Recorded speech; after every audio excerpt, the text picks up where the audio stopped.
4 महीने का बालक गोदी में लेके लड़कियां सोचती है कोई 8वां अजूबा पैदा करती है, लेकिन माए 4-4 5-5 बच्चे पालती थी और उनकी फिर शादी ब्याह करती थी, फिर उनके और आगे प्रोग्राम्स होते थे। ये तो आज किसी के जहन में आने वाले नहीं, आए हैं बड़ी बराबरी करने वाले। सुनो, आजकल लड़कियों की एक ऐसी खेप यानी एक ऐसा लॉट बाजार में आया है जिनकी ना नई नई शादियां हुई है, शादी को 4-6 महीने या हद मार के 3-4 साल हुआ है।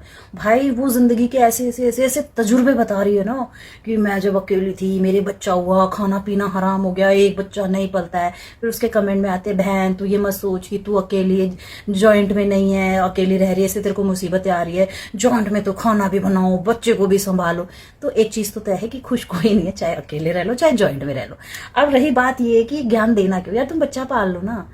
अब ना ये मैंने पहले कहा, देखो हर काम ना उम्र पे अच्छा लगता है। जो अपनी जिम्मेदारियों से थोड़ा बहुत फ्री हो गया वो ये काम कर सकता है। बट अब एक चीज बताओ, आप नॉलेज तो दे रहे हो ऐसी जो 50, 55, 60 साल वाले एक्सपीरियंस की है, और आप अभी हो नहीं उस लायक, आपने उस रास्ते से आप गए नहीं, आप उस रास्ते से गुजरे नहीं, आपने वो उतार चढ़ाव देखे नहीं है, तो आपकी बात कौन रिलायबल मानेगा? कितनी मानेगा? भाई सोना जब तपता है ना तभी वो 20, 22, 24 कैरेट का बनता है। उसकी प्योरिटी उसके तपने से चेक होती है। आपने ये नहीं, आपकी शादी को 3 महीने हो गए और भाई आप बहुत ऐसा ज्ञान दे रहे हो जो कि आज हमारी सास के पास भी नहीं ऐसा ज्ञान। तो यार हर कोई आ रहा है। शादी को 2 महीने हुए, मैं ना ससुराल में थी, वहां डिस्कशन चल रहा था, तो मैंने भी अपना ओपिनियन दिया।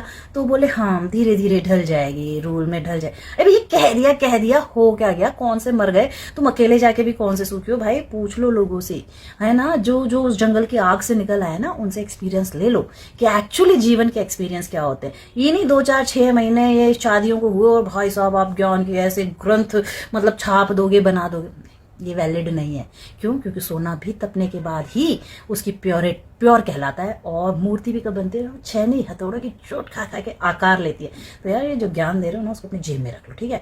जब आप पूरे उस प्रोसेस से गुजरोगे, आपकी गोदी में एक 2-4-6 महीने का बच्चा और आप बातें कर रही हो 70-70 साल वालों की तरह, तो कैसे कोई उससे रिलेट हो रहा? आप ना अपनी तरह के लोगों को अट्रैक्ट करोगे, है ना, जो आप जैसी पीड़ित होंगी, दुखी होंगी, वही आपसे अट्रैक्ट होंगे। हाँ, सारा दिन काम क्या, स्क्रॉल ही तो करना है ना, बस वो कर करके आप तक पहुंच जाएगी। बट जो ट्रू नॉलेज है ना, वो कब आती है? तपने के बाद आती है। वो तब आती है जब छेनी की मार पड़ती है, हथौड़े की मार पड़ती है उस पत्थर पे, और फिर वो मूर्ति बनती है। तो ये जो नॉलेज है ना, ये भी उम्र के अकॉर्डिंग की शोभा देता है। ये बेवजह की फालतू ये नहीं, ये कैमरा मिल गया, मोबाइल मिल गया और साहब कुछ भी बोलना चालू कर दिया, है ना। एक सोसाइटी भी कोई चीज है, उसको मैसेज देने का भी एक तरीका है। करना क्या है, ऐसे कंटेंट को कंज्यूम नहीं करना। फिर पूछोगे दीदी करे क्या? लाइक, कमेंट, फॉलो और शेयर करो। राधे राधे।